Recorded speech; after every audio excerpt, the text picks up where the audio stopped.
안녕하세요. 자두예요. 이번 영상에서는 슬개골 수술 Q&A로 돌아왔어요. 1번 수술 전, 2번 수술 관련, 3번 사후 관리로 나눠서 정리했으니 끝까지 봐주셔야 꿀팁들 얻어갈 수 있어요. 그럼 지금부터 시작하겠습니다. 우선 첫 번째, 슬개골 탈구의 증상은 어떻게 될까요? 슬개골 탈구의 경우는 모든 강아지가 다리를 들거나 아파하지 않는다고 하셨어요.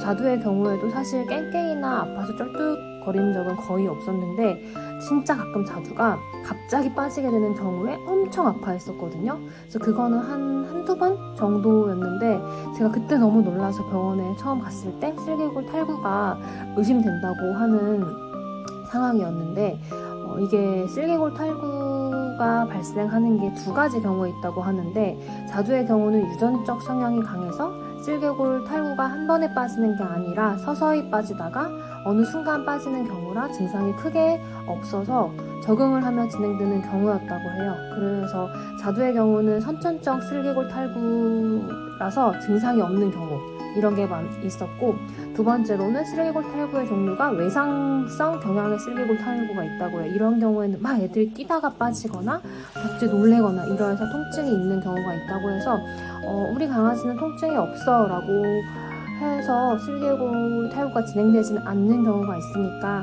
이런 부분은 조금씩 주의 깊게 봐주셔야 할 것 같습니다. 두 번째, 미리 준비할 사항들이 있을까요? 저 같은 경우엔 딱히 미리 준비한 건 없고 수술 전에 너무 흥분하지 않게 뛸 일을 조금 줄였던 것 같아요. 그리고 퇴원 후에 너무 자두가 뛸 것 같아서 아기 베이비룸이라고 당근마켓에서 구매해서 집에 설치했는데 이게 좀 저희한테 우다다를 가장 잘 막아준 제품이라 추천드립니다. 그러면 수술 관련으로 넘어갈게요. 수술 관련 첫 번째, 수술 과정이 어떻게 되나요? 라고 많이 질문들 해주시는데 제가 질문했을 때 선생님이 너무 어렵게 설명을 안 해주셨고 가장 쉽게 그냥 슬개골이 계속 연골을 벗어나서 빠지기 때문에 핀을 받고 슬개골 빠지는 게 없어지게 만드는 수술이다 라고 해주셨어요. 두 번째, 핀은 제거하지 않아도 되나요? 2달까지 이물감 없으면 안 빼도 된다고 해요. 근데 이런 증상은 강아지가 아파하거나 깽깽이하거나 그런 경우들이 발생하는데 대부분 적은 확률이라고 하니 자두도 지금까지는 사실 없었고요. 그래서 대부분 염증이나 이물감 물질이 생기면 제거한다고 합니다. 세 번째, 실밥은 언제 제거하나요? 실밥은 수술 후 일주일 후에 제거했어요. 퇴원하고 다시 방문해 실밥 제거했습니다. 딱히 아파하지 않았던 것 같아요. 네 번째, 병문안 와서 얼마나 있어도 되나요?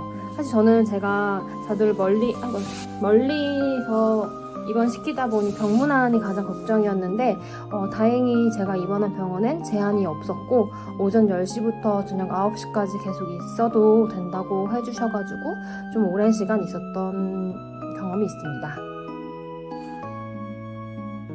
추가로 여기서 입원을 하는 경우는 제가 입원했던 병원은 수술이 끝나고 아이들이 직접 걸을 수 있을 때까지 조금 회복 과정까지 연습시켜주는 위함이 있어서 퇴원할 때 수술적으로 받으면 좀 잘 걸었어요.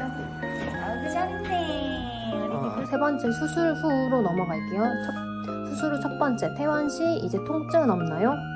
아직 살짝의 통증은 있지만 약간 땡기고 불편한 정도라고 했어요. 그러니까 저희 사람으로 비교했을 때 깁스를 하고 풀었을 때 약간 힘이 덜 들어가는 느낌 이런 정도는 있다고 하셨습니다. 두 번째, 수술 후 절대 하면 안 되는 행동이 무엇인가요? 뛰다가 브레이크 하는 게 가장 위험하다고 하셨어요. 그래서 우다다를 해서 막 갑자기 멈춘다거나 갑자기 방향 전환을 한다거나 이런 것은 절대 막을 수가 없으니 너무 움직이면 차라리 계단 사용을 추천해 주셨습니다. 세 번째, 산책은 언제부터 하나요? 가벼운 산책은 한두 달로 15분, 30분은 가능하다고 하셨고 퇴원 후에는 너무 흥분도 없이 약하게 한 5분에서 10분 정도만 걷는 걸 추천해 주셨어요. 그래서 네 번째, 수술 후 오히려 걷는 게 좋은 걸까요? 사실 당장은 저 같은 경우는 애견 유모차를 사용을 추천드렸는데 자두의 경우는 태어날 때부터 잘 걸어서 굳이 걷는 연습을 안 해도 된다고 하셨고 애건 유모차 끌고 나가서 한 5분 정도는 흥분도 없을 때 사람이 없거나 강아지가 없는 곳에서 조금 걸을 수 있게 해주었습니다. 5번째, 재발 혹은 부작용 없는지. 이게 제가 가장 고민해서 좀 사수를 우려했던 부분인데 아주 적은 확률로 재탈구나 핀이나 밀림 골절들이 생기긴 하는데 사실상 2달 동안 뭐 재발이 안 되면 거의 대부분 재발이 없다고 말씀해 주셨어요. 그래서 당연히 모든 수술에 생길 수 있는 감염이나 뭐 수술 후 십자인대 파열 뭐 이런 거는 있을 수 있다고 하셔서 저도 그 부분은 조금 인지하고 있었고, 이런 부작용들을 줄이기 위해서 아이에 맞는 수술이랑 시기가 가장 중요하다고 추천해 주셨습니다. 자두의 경우에도 심하다 사실 생각 안 했는데 제가 수술을 한 케이스가 너무 방치하다가 수술을 하면 연골이 너무 다른 상태에서 수술을 진행해야 되기 때문에 성장판이 닫힌 직후 진행하는 게 좋다고 해서 자두는 한 2-3번 정도 병원을 주기적으로 추적 검사를 하고 계속 진행이 된다고 해서 연골이 많이 닳기 전에 수술을 진행한 케이스입니다. 그리고 부작용이라고 하거나 재발 같은 경우는 수술 후 다리를 들거나 절거나 깽깽이는 경우는 있다고 해요. 근데 그거는 불편해서 나오는 행동들이거나 잠깐 오래 앉아 있었다가 다시 일어날 때 생기는 증상들이라 그런 것들은 정상이라고 합니다. 그 다음에 저도 궁금한 게 언제부터 목욕이 가능한가요? 이랬는데 너무 태어나고 나니까 냄새가 너무 많이 나더라고요. 그래서 이 부분은 실밥 뽑고 하루 이틀에 목욕이 가능해서 자두는 목욕을 맡겼고요.